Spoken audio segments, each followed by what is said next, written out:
Halo, selamat siang anak-anak semua. Senang sekali dapat berjumpa dengan kalian semua di acara PA Anak Geri Bandung.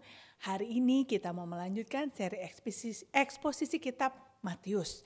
Nah, anak-anak, siapa di sini yang pernah berjanji atau mengucapkan janji?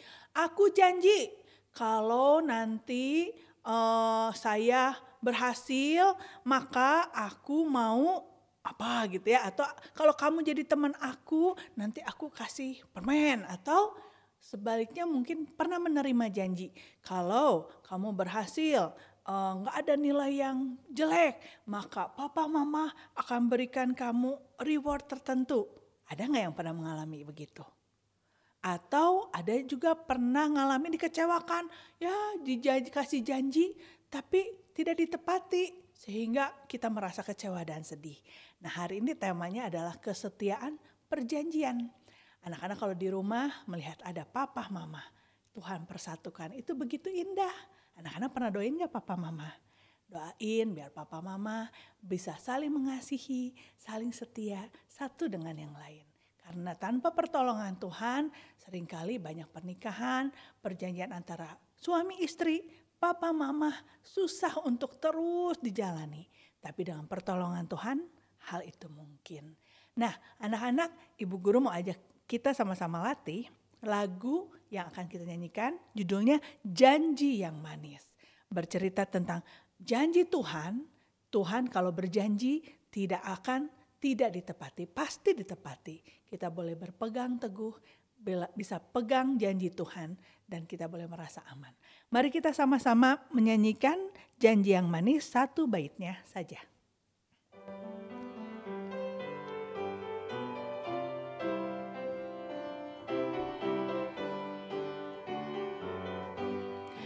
Janji yang manis takkan kulupakan, tak terombang-ambing lagi jiwaku. Walau lembah hidupku penuh awan, nantikan cerahlah langit di atasku. Kau tidakkan aku lupakan, aku memimpinmu, aku membimbingmu. Kau tidakkan aku lupakan, aku penolongmu, yakinlah teguh. Anak-anak, lagu ini ketika bait ke-1 maupun bait keduanya bercerita bahwa kita mengingat ada janji manis, ada janji Tuhan kita boleh yakin. Bagian refrennya seperti Tuhan yang berkata kepada kita bahwa engkau anak-anak, ya kalian semua, kata Tuhan, engkau tidak akan aku lupakan, aku akan memimpinmu, aku akan membimbingmu, aku akan menolongmu, yakinlah teguh. Mari kita coba latih bait keduanya, yakinkan janji.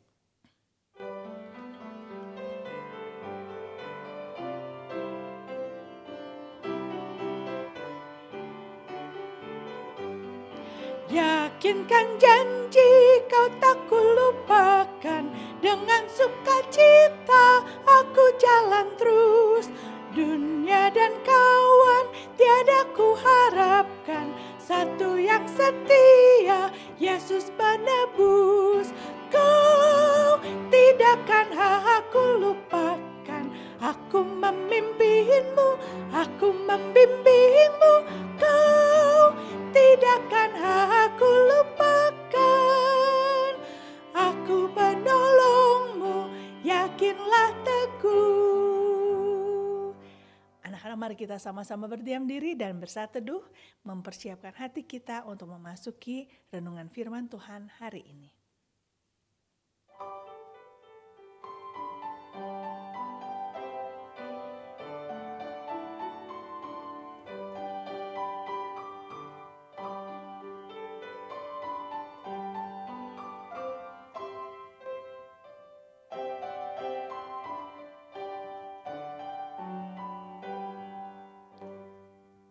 Anak-anak, mari kita bersatu di dalam doa, lipat tangannya, tutup matanya, ikut ibu guru untuk berdoa.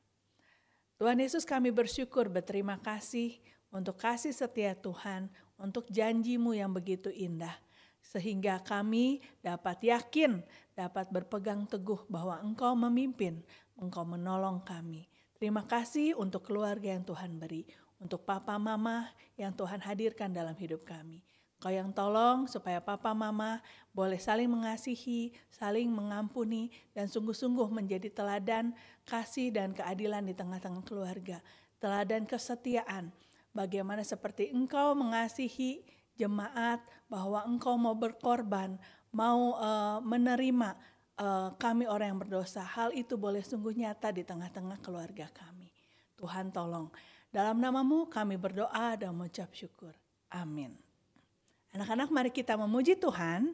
Janji yang manis, kita nyanyikan kedua baitnya.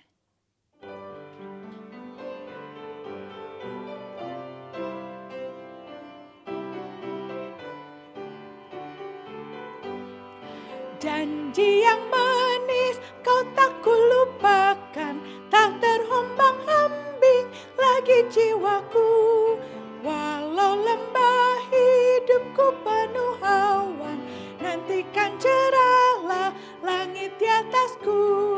Kau tidakkan aku lupakan, aku memimpinmu, aku membimbingmu.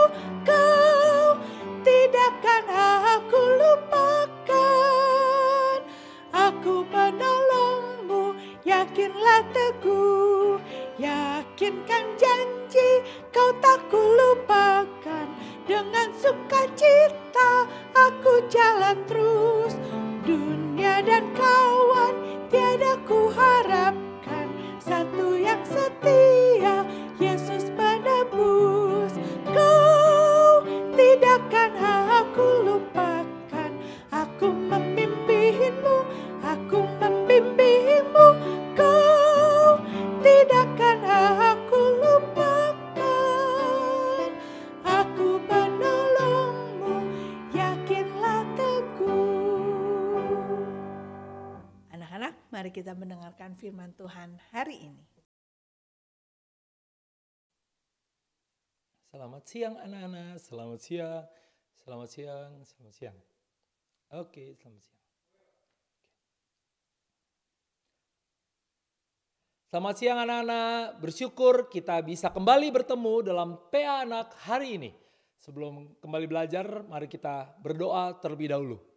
Tuhan, kami bersyukur untuk anugerah Tuhan bagi kami, sehingga kami bisa kembali mengikuti PA Anak pada hari ini. Sekarang kami mau belajar kebenaran firman Tuhan, kiranya Roh Kudus Tuhan menolong kami, sehingga kami sungguh-sungguh bisa mengerti isi hati Tuhan melalui pembahasan firman Tuhan pada hari ini. Dan kiranya Tuhan yang menolong kami agar kami sungguh-sungguh bisa menjadi anak-anak Tuhan yang taat, mencerminkan Kristus dalam kehidupan kami, dan sungguh-sungguh menjadi teladan yang indah karena kami mengenal Kristus dan kehendak Kristus yang sudah Tuhan berikan di dalam Alkitab ini. Tuhan, tolong untuk hamba-Mu yang menyampaikan firman Tuhan, Pak Hendra, kiranya Tuhan memberikan hikmat bijaksana dari Tuhan dan kuasa dari Tuhan untuk sungguh bisa menyampaikan isi hati Tuhan yang paling dalam kepada kami semua. Terima kasih Allah Bapa, di dalam nama anak-Mu Tuhan Yesus Kristus, Tuhan dan Juru Selamat kami yang hidup, kami sudah berdoa. Amin. Jadi anak-anak sekalian, kita akan melanjutkan eksposisi kita dari Matius. Ya, beberapa minggu lalu kita sudah belajar dari Matius 18 ya, dan minggu lalu kita belajar secara khusus dari bagian terakhir Matius 18 yang mengajarkan kita tentang bagaimana sih itu namanya pengampunan ya, bagaimana mengampuni. Nah, hari ini kita akan mulai masuk dalam pembahasan Matius 19. Kita akan belajar dari Matius 19 ayat 1 sampai 12 dengan tema kesetiaan perjanjian. Nah, Lembaga Alkitab Indonesia dalam perikop ini di dalam Matius 19 ayat 1 sampai 12 memberikan judul perceraian. Waduh, apa itu perceraian Bapak? Nah, ya. Kenapa ada perceraian? Ya, perceraian ada karena ada sebuah perjanjian yang tidak diikuti dengan setia. Ya, ada yang tidak setia pada perjanjian. Maksudnya apa itu? Nah, kita akan belajar lebih jauh, ya. Sebelumnya mari anak-anak kita membaca Matius 19 ayat 1 sampai 12. Bapak akan bacakan ayat yang 1 sampai 12 Ya, di sini anak-anak boleh ikut membaca bersama dengan Bapak di rumah ya. Matius 19 ayat 1 sampai 12. Bapak akan bacakan. Demikianlah firman Tuhan, Matius 19 ayat 1 sampai 12. Setelah Yesus selesai dengan pengajarannya itu, berangkatlah ia dari Galilea dan tiba di daerah Yudea yang di seberang sungai Yordan. Orang banyak berbondong-bondong mengikuti dia dan ia pun menyembuhkan mereka di sana. Maka datanglah orang-orang Farisi kepadanya untuk mencobai dia. Mereka bertanya, apakah diperbolehkan orang menceraikan istrinya dengan alasan apa saja? Jawab Yesus, tidakkah kamu baca bahwa ia yang menciptakan manusia sejak semula menjadikan mereka laki-laki dan perempuan. Dan firman-Nya, sebab itu laki-laki akan meninggalkan ayah dan ibunya dan bersatu dengan istrinya sehingga keduanya itu menjadi satu daging. Demikianlah mereka bukan lagi dua, melainkan satu. Karena itu apa yang telah dipersatukan Allah tidak boleh diceraikan manusia. Kata mereka kepadanya, jika demikian apakah sebabnya Musa memerintahkan untuk memberikan surat cerai jika orang menceraikan istrinya? Kata Yesus kepada mereka, karena ketegaran hatimu Musa mengizinkan kamu menceraikan istrimu. Tetapi sejak semula tidaklah demikian. Tetapi aku berkata kepadamu, barang siapa menceraikan istrinya kecuali karena zina, lalu kawin dengan perempuan lain, ia berbuat zina. Murid-murid itu berkata kepadanya, jika demikian halnya hubungan antara suami dan istri, lebih baik jangan kawin. Akan tetapi ia berkata kepada mereka, tidak semua orang dapat mengerti perkataan itu. Hanya mereka yang dikaruniai saja. Ada orang yang tidak dapat kawin karena ia memang lahir demikian dari rahim ibunya. Dan ada orang yang dijadikan demikian oleh orang lain. Dan ada orang yang membuat dirinya demikian karena kemauannya sendiri, oleh karena kerajaan sorga. Siapa yang dapat mengerti, hendaklah ia mengerti. Nah, anak-anak, cukup banyak ya hal yang kita bisa pelajari. Nah, kita mulai gali ayatnya satu persatu ya. Anak-anak kalau membaca ayat 1 dan 2 ya, Bapak akan bacakan kembali ya ayat 1 dan 2. Setelah Yesus selesai dengan pengajarannya itu, berangkatlah ia dari Galilea dan tiba di daerah Yudea yang di seberang sungai Yordan. Orang banyak berbondong-bondong mengikuti dia dan ia pun menyembuhkan mereka di sana. Nah, anak-anak, di sini disebutkan Tuhan Yesus bergerak dari Galilea dan tiba di daerah Yudea yang di seberang sungai Yordan. Nah, anak-anak, ini tidak dengan sengaja ditulis tanpa arti ya anak-anak ya. Daerah Yudea yang di seberang sungai Yordan. Jadi mau menceritakan bagian ini untuk menyebutkan bahwa Tuhan Yesus itu tidak bergerak sembarangan. Tuhan Yesus nggak pergi ke sini karena saya lagi pengen ke sana, atau Tuhan Yesus pergi ke sini karena ya udahlah saya mau ke situ aja. Enggak anak-anak ya. Gerak Tuhan Yesus tidak sembarangan. Tuhan Yesus tidak pernah bergerak semaunya. Tuhan Yesus bergerak untuk melaksanakan karya Allah yang sudah dirancangkan sebelumnya. Tuhan Yesus mengerjakan segala sesuatu untuk tujuan yang memang sudah ditetapkan oleh Allah. Yesus bergerak menuju Yerusalem untuk menggenapi nubuatnya dalam Matius 16 ayat 21 ya. Sekali lagi Matius 16 ayat 21. Jadi Tuhan Yesus bergerak ya menuju ke daerah Yudea ini untuk menggenapi sebuah nubuatan yang sudah dia ucapkan sebelumnya dalam Matius 16 ayat 21. Bapak akan bacakan. Sejak waktu itu Yesus mulai menyatakan kepada murid-muridnya bahwa ia harus pergi ke Yerusalem dan menanggung banyak penderitaan dari pihak tua-tua, imam-imam kepala dan ahli-ahli Taurat. Lalu dibunuh dan dibangkitkan pada hari yang ketiga. Wah. Jadi anak-anak, Tuhan Yesus bergerak ya menuju Yerusalem dengan kesadaran penuh bahwa akhir dari kehidupannya dia akan mengalami penderitaan yang begitu berat. Dia akan mati karena apa anak-anak? Karena harus menggantikan kita. Ya, berkorban demi kita. Harusnya kita yang mati, tetapi Tuhan Yesus menggantikan kita. Ya, Tuhan Yesus tahu itu. Ya, dia tahu dia akan disalib, dia akan dibunuh. Tetapi dia tidak gentar, dia terus jalan. menuju Yerusalem. Karena apa? Karena dia tahu tanpa pengorbanannya di atas kayu salib kita tidak akan selamat. Jadi karena cinta Tuhan Yesus kepada kita, Tuhan Yesus terus taat ya menuju Yerusalem. Padahal dia tahu akhir dari perjalanan ini dia akan disalib. Tapi sekali lagi dia juga akan bangkit anak-anak. Supaya apa? Supaya kita ya yang percaya kepada Kristus juga akan mengalahkan maut di dalam Kristus. Nah ya. Dan di sana Tuhan Yesus menyembuhkan orang-orang sakit ya. Tadi kita baca ya anak-anak ya. Sebuah tindakan kasih yang begitu indah. Tapi anak-anak tahu ya. Walaupun Tuhan Yesus sudah begitu taat. Ya begitu hebat dan begitu baik. Memberikan kepada banyak orang pengajaran dan kesembuhan. Apa yang terjadi di ayat 3? Ternyata ada orang-orang Farisi yang tidak peduli. Mereka mencobai Tuhan Yesus. Ya. Jadi anak-anak kita kalau melihat dalam bagian ini. Ya, kita bisa belajar bahwa Tuhan Yesus aja melakukan banyak hal yang baik, melakukan kehendak Allah, ada orang-orang yang tidak suka dan mencobai dia, mengganggu dia. Jadi apalagi kita sebagai anak-anak Tuhan, kita sebagai anak-anak Tuhan tuh harus sadar juga sebagai pengikut Kristus kalau nanti kita melakukan sesuatu yang baik. Ketika kita melayani Tuhan pasti ada aja gangguannya. Mungkin gak ada orang-orang yang malah jadi gak suka sama kita, mungkin. Jadi kita tidak perlu takut, kita tidak perlu kecewa. Ya anak-anak ya, apalagi kalau memang kita melakukan itu untuk Tuhan, kita tidak boleh menjadi orang yang takut menyatakan kebenaran seperti Kristus. Walaupun banyak orang nanti tidak suka kepada kita, tetapi kalau kita memang menyatakan kebenaran dalam kasih, sungguh-sungguh kebenaran yang dari Tuhan, kita tidak boleh takut.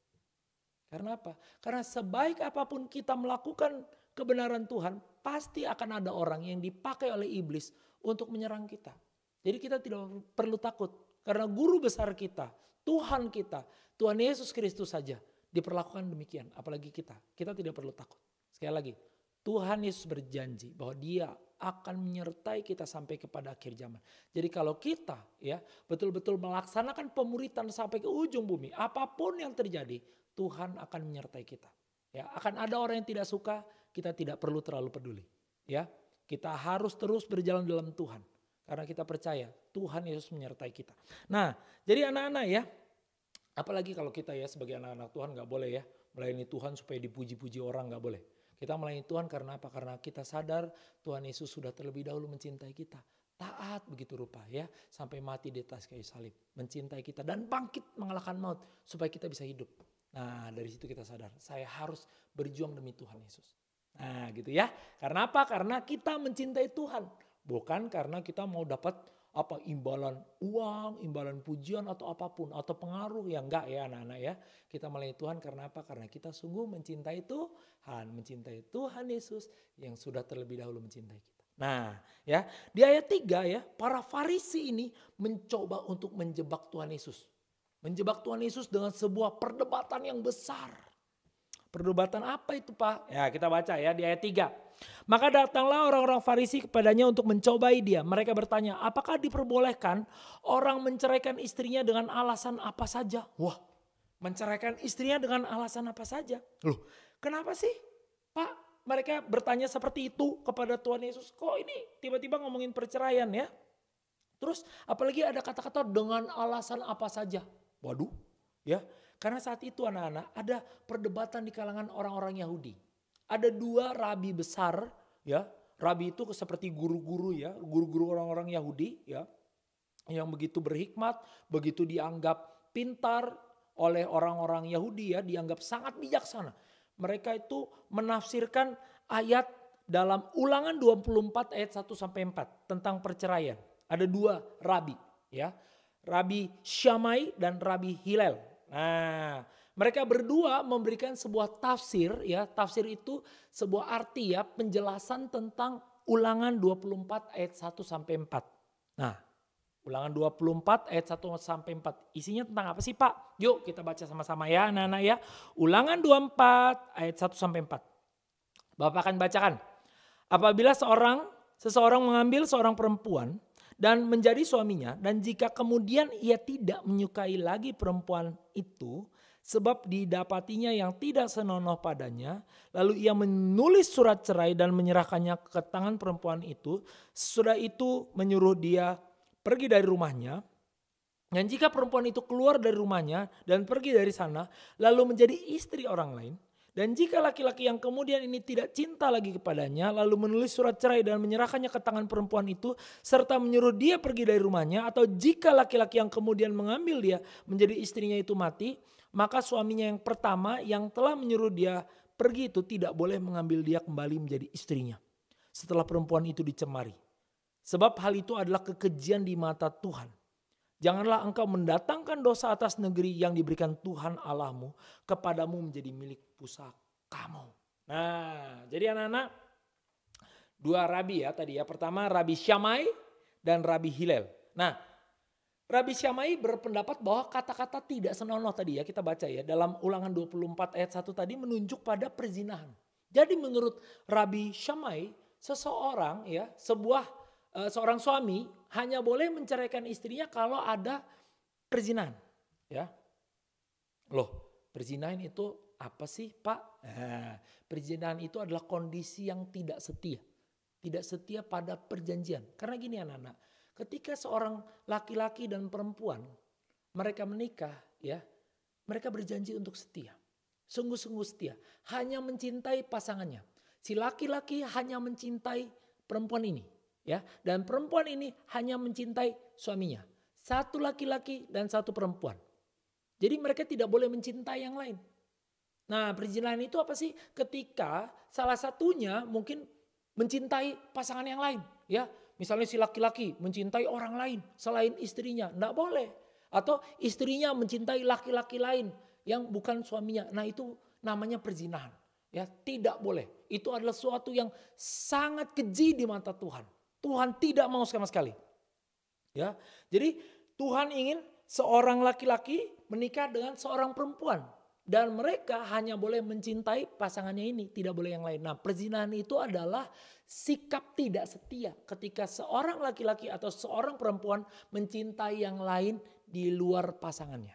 Ya, anak-anak ya. Jadi tidak boleh mencintai yang lain selain pasangannya. Nah, perzinahan ini adalah satu-satunya alasan untuk perceraian menurut Rabi Syamai. Ya, jadi menurut Rabi Syamai kamu ya hanya boleh bercerai kalau ada perzinahan. Ya, hanya boleh kalau ada perzinahan. Tapi Rabi Hillel ngomong berbeda. Ya, dia menyoroti satu frasa nih, kata-kata. Ia tidak lagi menyukai perempuan itu. Wah, ya. Fokusnya dikata tidak menyukai perempuan itu. Jadi menurut Rabi Hillel, wah, kalau begitu seorang suami boleh menceraikan istrinya dengan alasan apapun. Ya. Apa tuh? Bahkan untuk hal-hal yang sangat sepele, seperti contoh ya anak-anak ya, misalnya masakannya gosong, atau misalnya istrinya terlalu cerewet, atau istrinya terlalu kencang bicaranya gitu, berisik gitu. Kita bisa ceraikan dia. Yang penting karena apa alasannya? Karena tidak lagi menyukai perempuan itu. Waduh. Pokoknya hal-hal kecil ini bisa membuat suaminya menceraikan istrinya. Jadi kalau udah cerai itu maksudnya anak-anak, si laki-laki ini dan perempuan ini tidak lagi berelasi sebagai suami istri. Mereka sudah sudah berpisah, ya. Sudah tidak lagi satu rumah, ya. Mereka tidak punya lagi relasi. Begitu, jadi terputus hubungannya. Waduh. Tidak lagi dalam ikatan pernikahan. Dan menurut Hillel boleh dengan alasan apapun, bahkan hal-hal yang remeh sekalipun yang membuat suaminya tidak suka. Jadi anak-anak, pandangan Hillel ini sangat disukai oleh banyak sekali laki-laki di zaman itu. Wah, karena apa? Karena sekali lagi ya, manusia yang berdosa sangat suka melakukan segala sesuatu seenak jidatnya ya. Sekena hatinya, semau hatinya. Jadi kalau saya sudah tidak senang ya udah cerai aja gitu ya. Apalagi kalau zaman sekarang kita lihat ya di film-film tuh ya. Di film-film, di berita-berita anak-anak ya. Wah, artis ini sama artis ini cerai karena apa? Karena sudah tidak cocok gitu ya. Tidak ada kecocokan. Emang dulu sebelum menikah tidak bicara banyak gitu ya. Sehingga ketidakcocokannya tidak diketahui pas lagi pacaran gitu ya. Aneh juga ya. Nah banyak di zaman itu pun orang akhirnya lebih suka sama pandangan Hillel ini. Wah, kita bisa cerai untuk alasan apapun anak-anak katanya. Waduh. Nah, oleh karena itu ya, orang Farisi dalam ayat 3 mereka bertanya, apakah diperbolehkan orang menceraikan istrinya dengan alasan apa saja? Wah, ini ya. Mereka menanyakan kepada Yesus apakah Tuhan Yesus setuju dengan pandangan Hillel yang mengizinkan orang Israel untuk bercerai dengan alasan apa saja. Nah, anak-anak tahu kenapa mereka menanyakan Tuhan Yesus pertanyaan ini? Karena gini, ya, kalau Tuhan Yesus menjawab, ya boleh, ya, dia ikut pro Hillel misalnya gitu ya, dia ngomong, ya boleh cerai dengan alasan apapun. Wah, Yesus akan dianggap, wah kamu ini pro perceraian, kamu tidak menghargai institusi pernikahan, kamu tidak menghargai relasi pernikahan yang sudah diciptakan oleh Tuhan sejak awal mulanya. Ya, karena pernikahan itu jelas sesuatu yang dirancangkan oleh Tuhan anak-anak sejak penciptaan, sejak Kejadian 1, 2. Ya, anak-anak ya, seorang laki-laki dan seorang perempuan. Itu sudah dari awal. Jadi kalau Tuhan Yesus tiba-tiba ngomong, iya boleh untuk semua, wah, itu tandanya Yesus ini adalah rabi yang tidak menghargai pernikahan.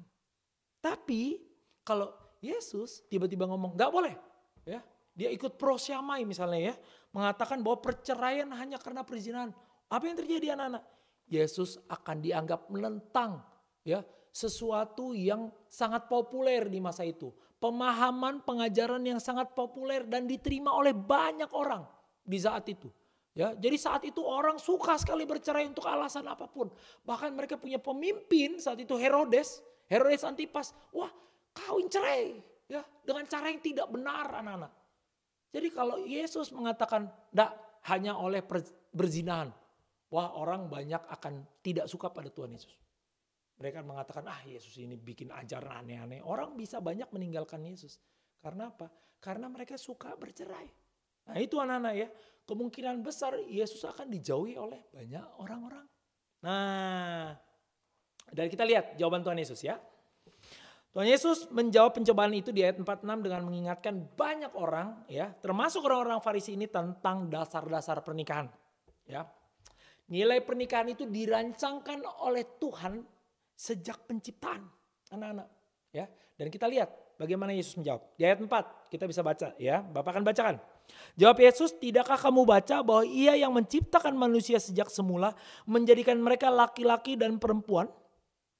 Nah ya anak-anak, kalau kita lihat di sini Tuhan Yesus mengutip apa? Mengutip Kejadian 1 ayat 27 yang mengatakan bahwa Tuhan menciptakan manusia itu menurut gambarnya, diciptakannya lah dia laki-laki dan perempuan. Jadi Tuhan menciptakan manusia yang adalah gambar rupa Allah ini. Dan manusia itu adalah laki-laki dan perempuan. Jadi satu laki-laki, satu perempuan. Ya. Jadi Tuhan jelas dalam bagian ini saja yang menyatakan bahwa satu laki-laki, satu perempuan. Jadi tidak boleh ada satu laki-laki banyak istri. Atau satu istri, satu perempuan banyak suami. Tidak bisa. Satu laki-laki dan satu perempuan menjadi satu suami dan satu istri. Ya. Satu laki-laki, satu perempuan, satu suami, satu istri. Ya, jadi siapapun yang melakukan lebih daripada itu, ya satu laki-laki banyak perempuan ya disebut poligami. Yang melakukan itu dosa jelas. Karena apa? Jelas Tuhan dari awal menyatakan demikian. Jadi Pak, kalau ada orang besar, orang ngaku nabi atau siapapun gitu ya, orang-orang penting, ya melakukan itu punya banyak istri, bagaimana ya dosa, salah. Jelas salah anak-anak. Karena apa? Karena rancangan Tuhan sejak awal satu laki-laki dan satu perempuan. Mau siapapun yang melakukan, mau orang hebat kayak apapun ya menurut dunia ya hebatnya.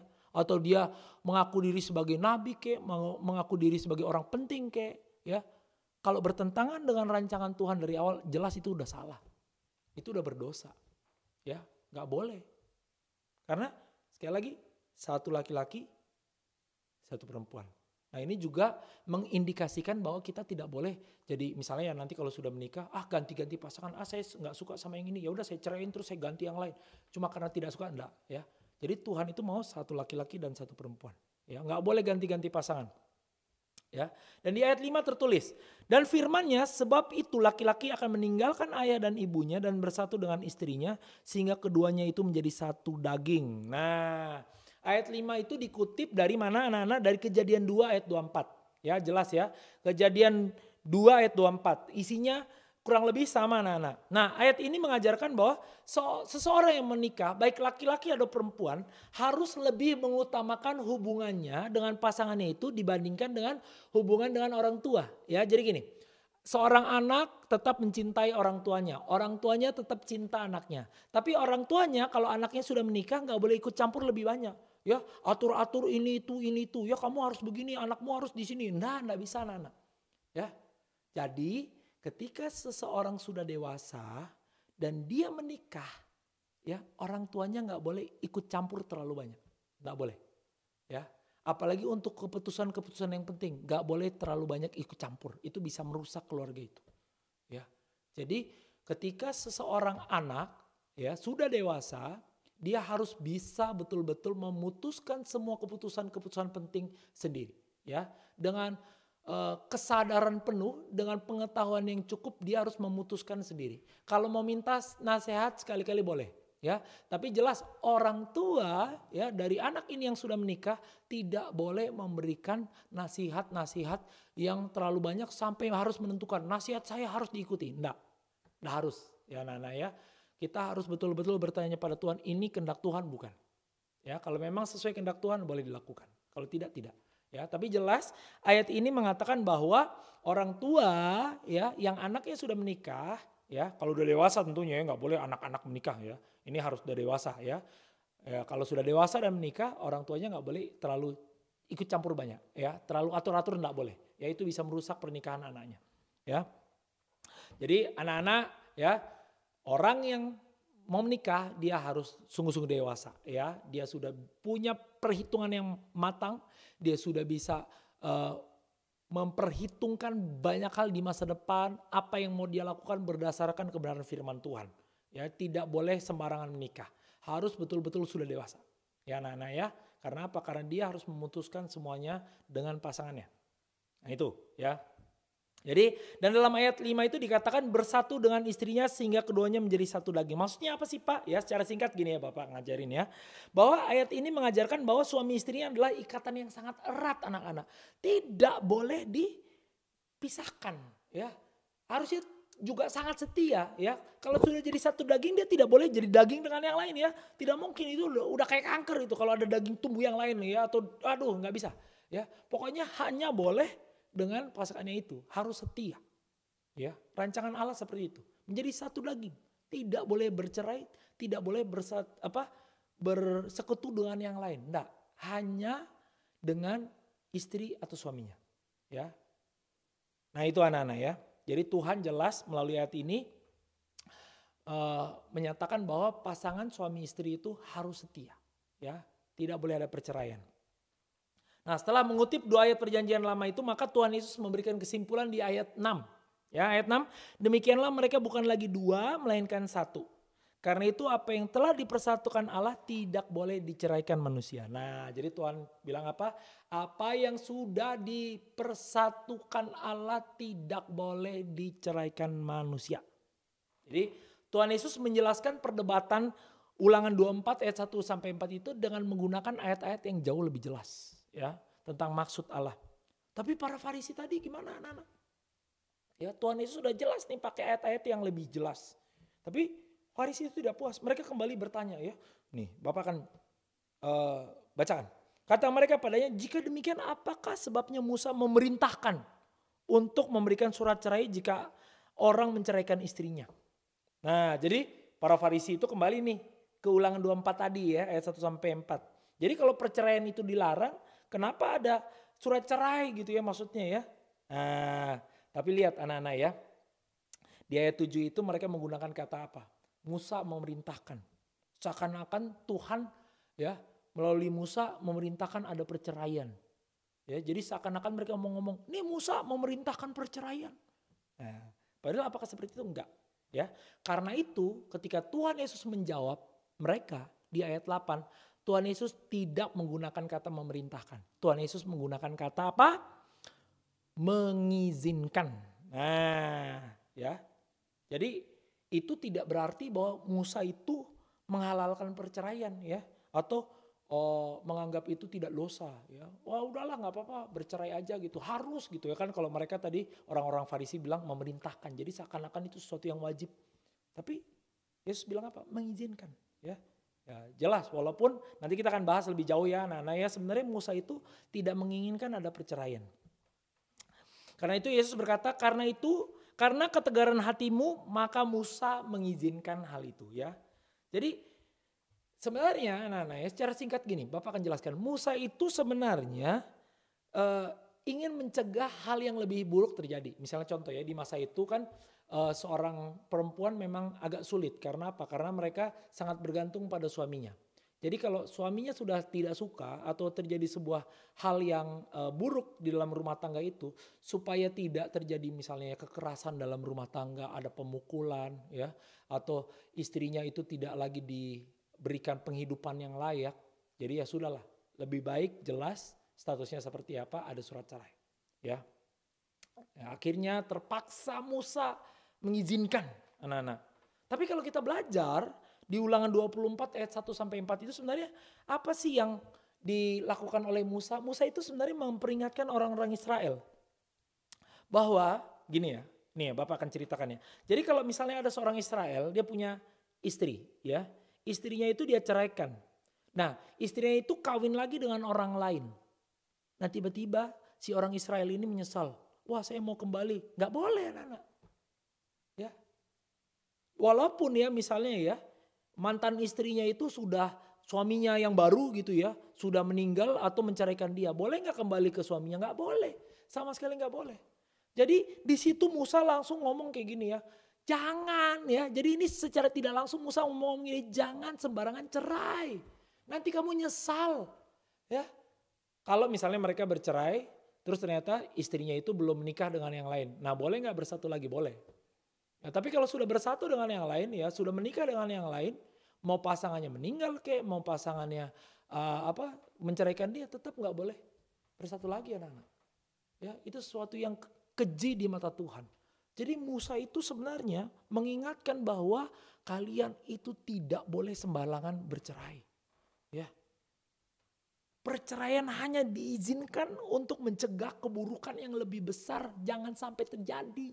Nah itu sebenarnya anak-anak, jangan sampai ada kekerasan, jangan sampai ada sesuatu di rumah, ya itu aja. Ya.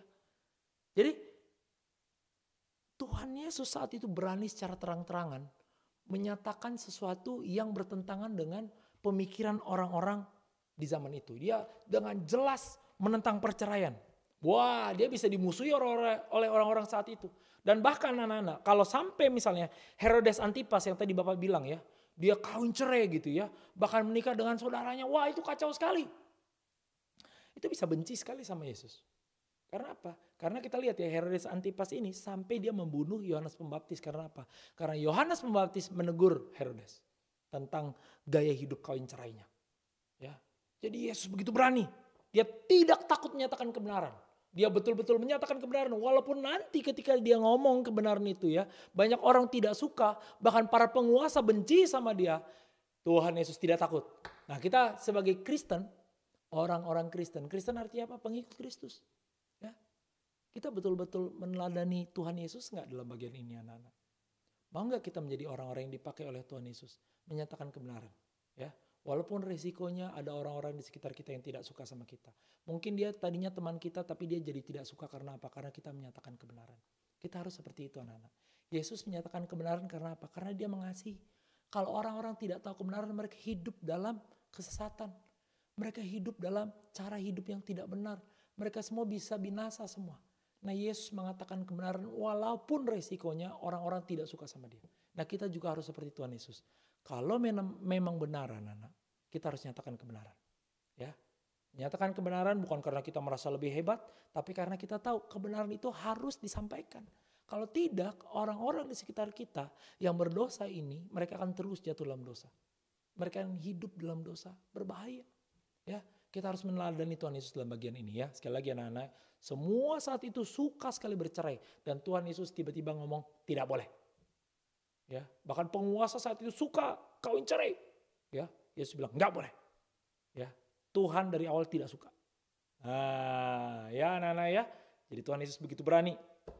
Jadi Tuhan Yesus secara terang-terangan ya tidak setuju pada Hillel ya. Pandangan Hillel ini padahal pandangan yang sangat mayoritas ya. Tuhan Yesus tidak takut kehilangan pengikut ya. Tuhan Yesus mau orang-orang itu betul-betul dimuridkan oleh kebenaran firman Tuhan. Nah, sekarang bagaimana dengan kita anak-anak? Mau nggak kita belajar firman Tuhan? Ya, kita bisa nanti meneladani Tuhan Yesus kalau kita ngerti isi Alkitab. Kalau kita malas belajar Alkitab, kita belajar misalnya ya, malas ikut PA gitu ya, malas baca Alkitab, tidak mau saat teduh. Wah, kita nanti nggak tahu kebenaran firman Tuhan. Bagaimana kita bisa menyatakan kebenaran? Susah ya.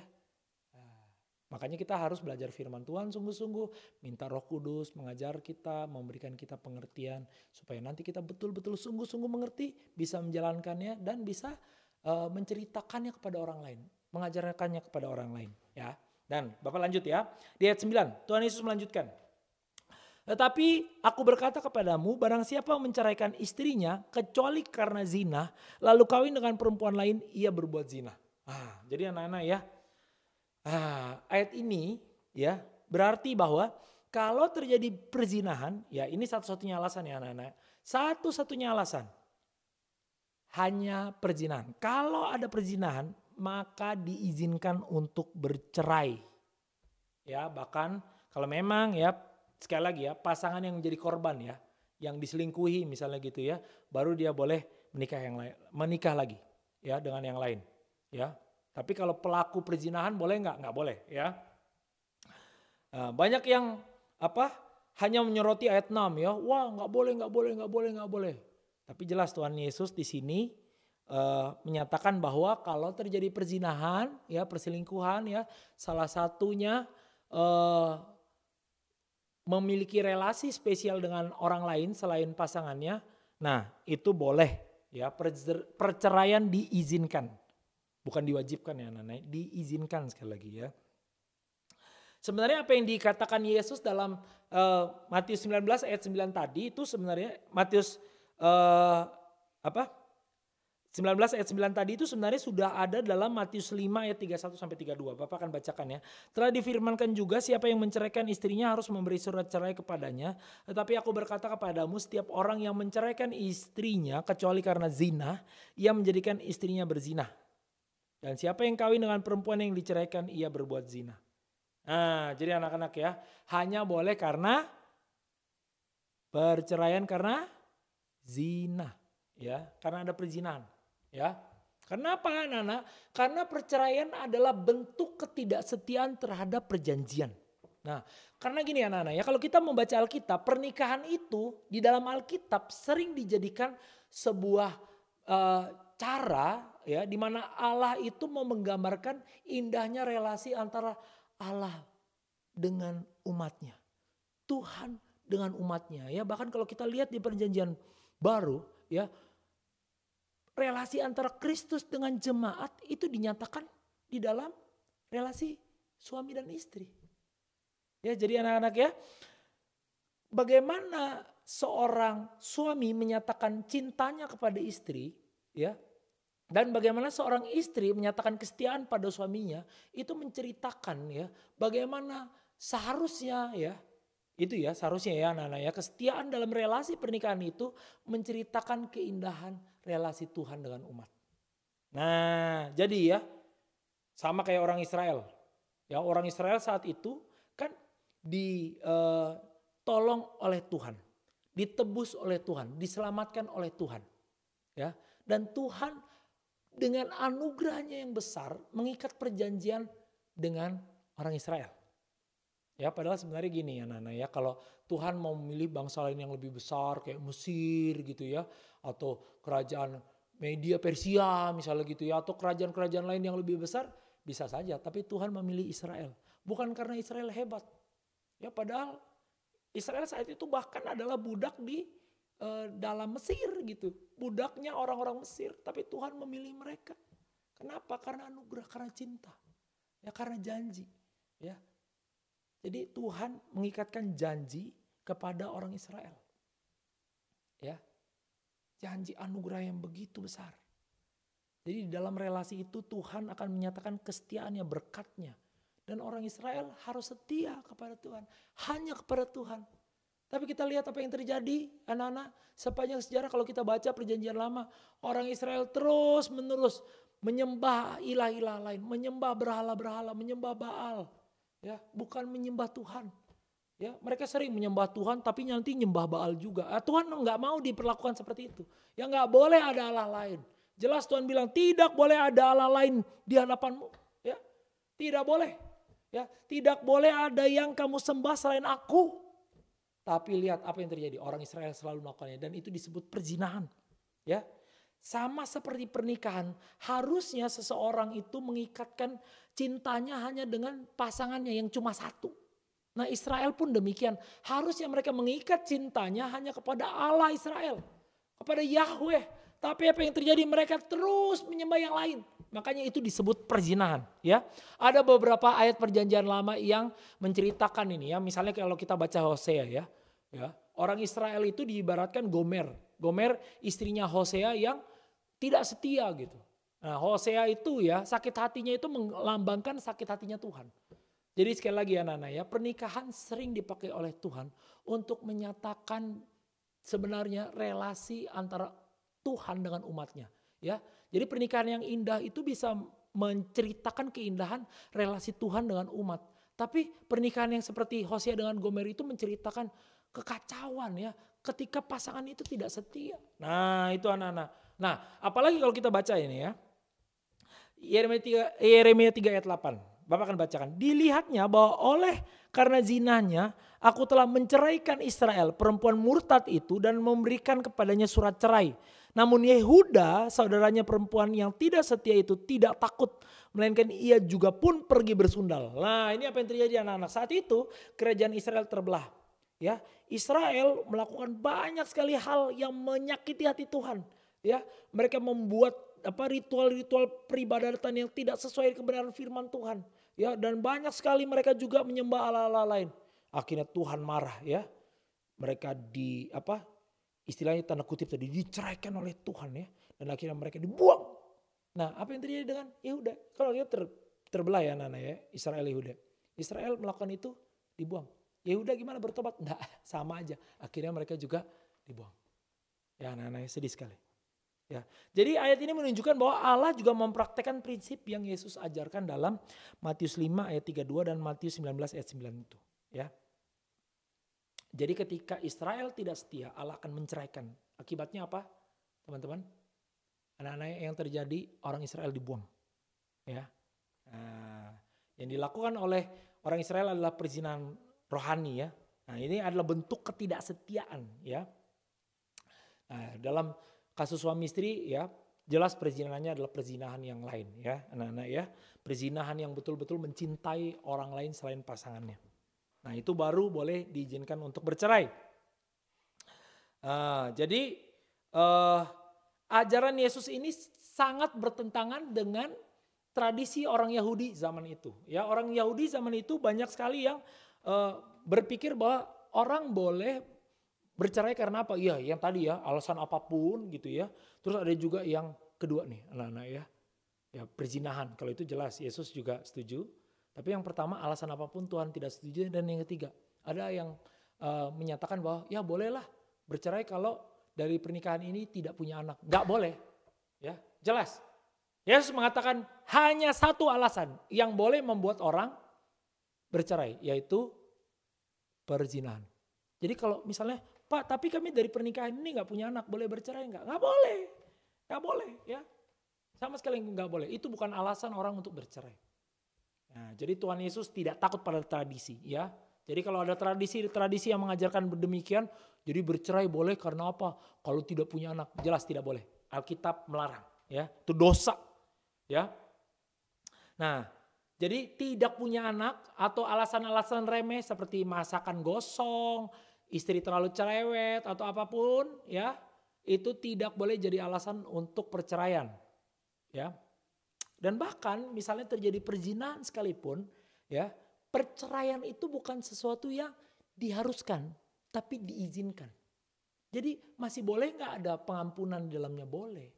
Masih ada nggak misalnya rekonsiliasi ya, perdamaian, masih bisa nggak? Masih bisa ya. Asal pasangannya itu betul-betul bertobat, sungguh-sungguh, tidak lagi melakukan perzinahan, ya, menjadi setia sungguh-sungguh. Nah, tapi kita bisa baca di ayat 10 ya, bagaimana pendapat para murid setelah mendengarkan Yesus, ya. Bapak akan bacakan. Murid-murid itu berkata kepadanya, jika demikian halnya hubungan antara suami dan istri, lebih baik jangan kawin. Lah, ini udah salah lagi ini anak-anak ya. Jadi pernyataan murid-murid ini menunjukkan bahwa bagi mereka ajaran Yesus itu begitu berat. Nah, ini menandakan bahwa sebenarnya murid-murid Yesus ini adalah pendukungnya Hillel semua. Ya, mereka sangat suka pada ajaran yang sangat populer di saat itu loh. Lihat ya anak-anak ya. Yesus tuh tidak takut, bahkan murid-muridnya aja ya, walaupun tidak setuju ya pada doktrin yang menyatakan bahwa perceraian hanya boleh karena zina, Tuhan Yesus tetap ajarkan itu. Dia tidak takut. Nah, murid-muridnya langsung pusing mereka ya, mereka semua pro Hillel ya. Mereka, aduh kalau kayak gini berat banget nih. Ya udah lebih baik tidak kawin daripada harus terikat pada ajaran yang berat begini. Gak mau saya. Nah, karena mereka tuh pengennya kalau udah gak suka diceraiin. Wah, kacau sekali ya murid-murid ini juga ya. Nah, sebenarnya anak-anak kalau kita baca ya, kata-kata lebih baik jangan kawin ini adalah sesuatu yang tidak alkitabiah. Kenapa? Karena dari awal Tuhan itu menciptakan manusia ya, laki-laki dan perempuan. Dan jelas ya, Tuhan mengatakan di dalam Kejadian 2, tidak baik manusia itu seorang diri, ya. Jadi normalnya manusia itu harusnya menikah, ya. Jadi di ayat-ayat selanjutnya Tuhan Yesus menegur mereka. Ayat 11 Bapak akan bacakan. Akan tetapi ia berkata kepada mereka, tidak semua orang dapat mengerti perkataan itu, hanya mereka yang dikaruniai saja ya. Kata mengerti itu lebih tepat diterjemahkan sebagai menerima. Jadi seharusnya kayak gini anak-anak ya. Tidak semua orang dapat menerima perkataan itu, hanya mereka yang dikaruniai saja. Ya. Dan Tuhan Yesus menambahkan hanya mereka yang dikaruniai saja. Ya. Maksudnya apa Pak? Tuhan Yesus menjawab para murid. Hanya mereka yang diberi karunia untuk tidak kawin ya, baru boleh untuk tidak menikah. Ya jadi gini, hanya orang-orang tertentu yang diberikan karunia oleh Tuhan untuk tidak menikah, untuk bisa tidak menikah, hanya mereka lah yang sebagian kecil ini yang dapat karunia ini untuk ya boleh tidak menikah. Dan itu gak semua orang anak-anak. Dan di ayat 12 Tuhan Yesus menjelaskan hanya 3 kondisi yang memang membuat seseorang tidak menikah. Yaitu yang pertama, orang yang tidak dapat kawin karena lahir demikian. Ya, ini adalah orang-orang yang lahir memang dalam keadaan yang mungkin ada kelainan sedikit atau ketidaknormalan dalam alat reproduksi mereka, ya, sehingga mereka memang tidak bisa kawin, ya, mereka tidak bisa menikah, ya. Yang kedua, ya, orang yang dijadikan demikian oleh orang lain. Nah di zaman itu ada anak-anak ya, beberapa orang yang menjadi pengawal raja, menjadi pembantu raja, mereka dikebiri ya. Jadi alat reproduksi mereka itu dipotong sebagian untuk supaya mereka tidak menikah gitu. Wah itu ada sebagian. Dan yang ketiga, orang yang membuat dirinya sendiri demikian karena kemauan sendiri oleh karena kerajaan surga. Nah ini maksudnya apa sih anak-anak? Ini menunjuk pada orang yang sengaja tidak kawin karena apa? Karena ada panggilan khusus ya untuk melayani Tuhan misalnya. Tetapi jelas ya kita harus lihat ayat 11 tadi hanya orang-orang yang dikaruniai. Jadi para pendeta, para hamba Tuhan boleh gak menikah? Boleh ya. Tetapi kalau misalnya ada yang terpanggil untuk tidak menikah boleh gak? Iya. Tapi hanya orang yang dikaruniai saja. Tidak semua. Ya sekali lagi kalau karunia itu Tuhan berikan kepada orang-orang tertentu. Bukan semua orang. Jadi naturalnya anak-anak semua orang itu dipanggil untuk menikah. Ya. Jadi semua anak-anak Tuhan harusnya menikah. Jadi hanya sebagian kecil yang menerima karunia khusus ini untuk tidak menikah. Jadi jelas anak-anak ya sekali lagi ya. Pernikahan adalah relasi yang akan menyatakan betapa besar indahnya relasi antara Allah dengan jemaat. Ya. Allah dengan umatnya. Ya di situ di mana Allah mengikat perjanjian, ya, dan umatnya akan mengikuti perjanjian itu dengan rasa cinta yang sungguh indah. Nah, jadi pernikahan adalah sesuatu yang harus dijaga kesuciannya, kekudusannya, ya. Ketika seseorang berzina, perjanjian yang tadi hancur, gitu ya. Makanya terjadi perceraian. Nah, jadi bagaimana nak? Pak, ya kami ini masih anak-anak ya, kami ini kan belum menikah. Nah ya, kamu suatu saat akan menikah. Jadi kamu harus mempersiapkan diri kamu. Mempersiapkan dengan cara apa Pak? Ya kamu belajar firman Tuhan baik-baik. Kamu menjadi orang yang dekat dengan Tuhan. Kamu harus mengenal Tuhan sungguh-sungguh. Minta belas kasihan Tuhan, Roh Kudus Tuhan menolong kamu makin kenal Tuhan, makin serupa dengan Tuhan Yesus. Ya, menjalankan panggilanmu. Kamu harus sungguh-sungguh minta sama Tuhan. Tuhan, saya mau kenal Tuhan. Saya mau cinta Tuhan. Saya mau tahu panggilan saya. Nah, kalau sudah tahu panggilanmu, ya, di dalam hidupmu anak-anak, baru kamu nanti berpikir untuk menikah. Ya. Jadi nggak boleh ya, ada di dunia ini ya, Pak saya mau menikah, saya mau pacaran Pak. Pacaran kenapa? Karena semua pacaran Pak, kalau saya nggak pacaran bagaimana ini? Saya diejek teman-teman saya, nggak boleh. Anak-anak, pacaran hanya karena ikut-ikutan itu bodoh. Ya sekali lagi ya, pacaran karena hanya ikut-ikutan itu bodoh. Nggak boleh ya. Pacaran adalah relasi yang sungguh-sungguh harusnya dijalani oleh anak-anak Tuhan untuk mempersiapkan pernikahan. Jadi kamu hanya boleh pacaran dengan anak Tuhan ya. Sebagaimana ya misalnya dalam 2 Korintus 6 ayat 14 ya. Nanti anak-anak baca ya. Bersama dengan papa mama di rumah ya. Ya. 2 Korintus 6 ayat 14. Kita hanya boleh ya punya pasangan orang yang betul-betul percaya. Jadi boleh nggak misalnya kita ya pacaran ya dengan orang yang tidak percaya sama Tuhan. Agama lain boleh nggak? Nggak boleh. Tujuan pernikahan itu untuk apa sih? Menyatakan kemuliaan Allah. Relasi Allah dengan jemaat. Ya, dan pernikahan itu akan dipakai oleh Allah untuk menyatakan kerajaan Allah. Bagaimana caranya kita menyatakan kerajaan Allah di atas muka bumi ini kalau pasangan kita nggak percaya Tuhan Yesus? Bagaimana kita sama-sama bisa mendidik nanti misalnya punya anak gitu ya. Untuk mendidik dia dalam kebenaran firman Tuhan kalau pasangan kita tidak kenal Tuhan. Nggak bisa. Pak kalau gitu yang penting Kristen. Enggak juga anak-anak. Banyak orang mengaku dirinya Kristen tapi enggak sungguh-sungguh percaya. Hidupnya masih hidup dalam kemabukan. Hidupnya masih hidup dalam korupsi. Hidupnya masih dalam banyak hal yang tidak takut Tuhan. Tidak ngerti keselamatan hanya oleh anugerah Allah melalui Kristus. Ya, wah Pak pokoknya saya Kristen tapi saya percaya perbuatan baik menyelamatkan. Itu bukan Kristen itu anak-anak. Kamu harus sungguh-sungguh mencari orang Kristen yang paham bahwa dia diselamatkan hanya oleh anugerah. Dan dia adalah orang yang kalau tahu itu, dia bertobat sungguh-sungguh. Tuhan terima kasih untuk anugerahmu yang begitu besar. Saya tidak mau lagi berdosa. Saya mau berjuang melawan dosa-dosa. Saya mau hidup hanya bagi Tuhan. Menyatakan kemuliaan Allah di atas muka bumi. Ya kamu harus menikah dengan orang yang seperti itu. Nah sekarang pertanyaannya sebelum kamu memilih, kamu sudah sungguh-sungguh kenal Tuhan enggak? Kamu sudah sungguh-sungguh percaya enggak? Ya. Jadi bagaimana caranya anak-anak supaya nanti di dalam pernikahan kita ya, kalau kamu nanti udah dewasa kelak kamu sungguh-sungguh bisa menghargai ya setiap pada perjanjian pernikahan yang ada di dalam pernikahanmu. Ya kamu harus kenal Tuhan. Dan kamu harus menikah dengan orang yang kenal Tuhan. Makanya kita harus evaluasi diri. Sudahkah saya mengenal Tuhan? Sudahkah nanti pasangan saya kenal Tuhan? Dan kalau kami sama-sama kenal Tuhan, sudahkah kami menjadi orang-orang yang terus bertumbuh dalam Tuhan? Ya, menggumuli panggilan untuk sungguh-sungguh nanti menjalankan panggilan Allah itu dalam pernikahan. Jadi pernikahan bukan untuk senang-senang. Ya, ada nggak kesenangan dalam pernikahan? Jelas ada dong. Ada nggak keindahan dalam pernikahan? Sangat indah anak-anak. Ya, pernikahan itu sangat indah. Kalau kamu betul-betul menikah dengan anak-anak Tuhan, ya, ada nggak masalah? Pasti dong. Tapi ada nggak keindahannya? Ada. Keindahannya jauh lebih besar. Keindahannya dan kenikmatannya betul-betul luar biasa. Karena apa? Karena kita menjalani dalam cinta Tuhan. Ya, cinta Tuhan membuat kita mencintai pasangan kita. Jadi pernikahan itu begitu indah. Anak-anak, jangan takut. Tuhan pasti menyertai. Ya, tapi kita harus sungguh-sungguh evaluasi diri. Kita harus jaga kesucian kita. Ya, banyak anak muda zaman sekarang ya, karena pacaran buru-buru, karena pacaran supaya ikut-ikutan, pacaran supaya nggak dianggap kuno gitu ya, akhirnya jatuh dalam dosa seks. Tidak boleh. Seks hanya boleh dilakukan setelah menikah. Ya anak-anak, jaga kekudusanmu. Ya, hanya dengan suami atau istri yang sudah diberkati di gereja ya, baru boleh melakukan hubungan seks. Kalau tidak boleh. Sama sekali tidak boleh. Ya, sekali lagi anak-anak, jaga kesucianmu. Jangan mau terjebak oleh bujuk rayu orang yang tidak kenal Tuhan. Ya, kalau dia coba-coba merayu kamu ya, pergi tinggalkan orang seperti itu. Itu orang tidak benar.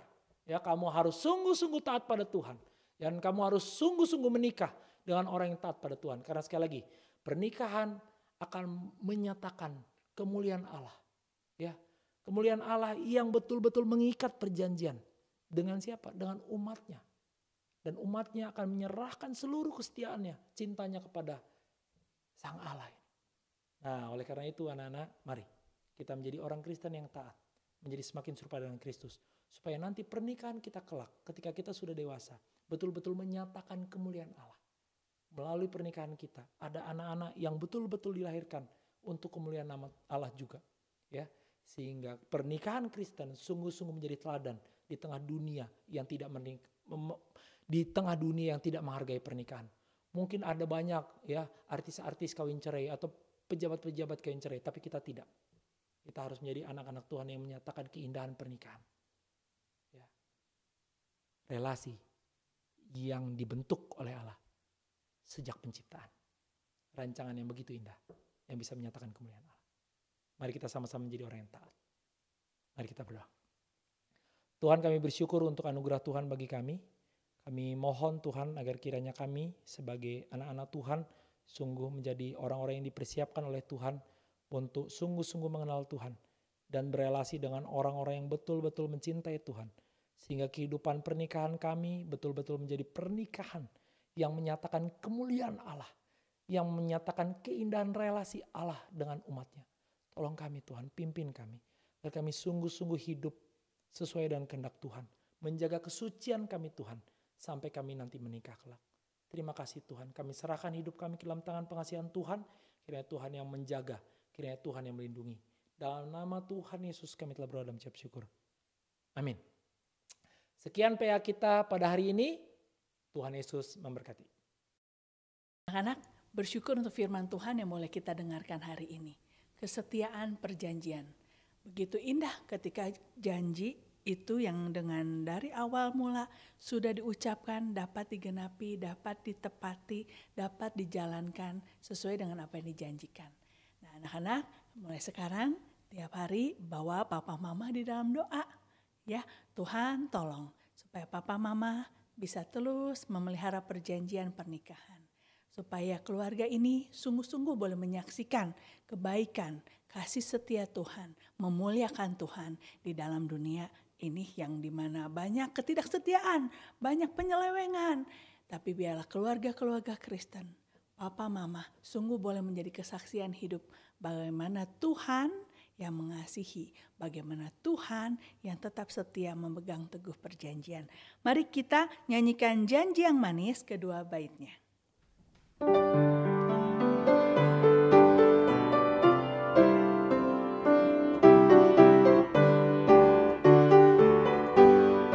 Janji yang manis kau tak kulupakan, tak terombang-ambing lagi jiwaku. Walau lembah hidupku penuh awan, nantikan cerahlah langit di atasku. Kau tidakkan aku lupakan, aku membimbingmu, aku memimpinmu.